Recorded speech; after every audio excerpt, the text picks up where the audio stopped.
halting the coronavirus' unrelenting spread across the United States will ultimately depend on whether enough people can be convinced to change their behaviors with reliable and factual information about the deadly pandemic. Unfortunately, social media is driving misinformation about COVID-19, and far too many Americans are believing the myths in their news feeds. A new report from the Reboot Foundation reveals that, not only is social media rife with misinformation on COVID-19, but the more time people spend on platforms like Twitter, the less informed they are on the virus spread and its prevention.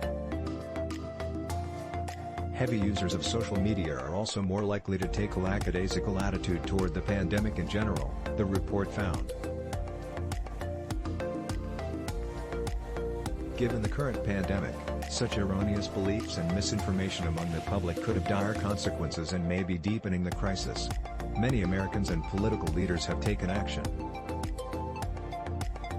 In many places, restaurants, malls and schools are closed, people are practicing social distancing, and many cities have resorted to shelter in place, requiring residents to stay home unless performing essential activities. Still, containment of the disease ultimately relies on individuals taking action, and people need reliable, factual information to make good decisions. To better understand how this is playing out during the crisis, the Reboot Foundation surveyed the public on its knowledge of COVID-19 and their social media use. Second, the foundation tracked social media posts related to the virus. There were three main findings from the research. The COVID-19 pandemic poses a serious threat to the health, economies and stability of countries worldwide.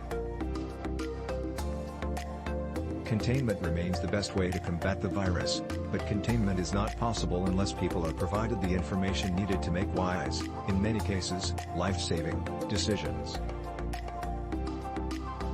The Reboot study shows that there remains a lot of misinformation about COVID-19 circulating online, and social media continues to promote coronavirus myths. This is dangerous for individuals and society, and far more needs to be done to give the people reliable and actionable information about the virus and how they can best help prevent its spread.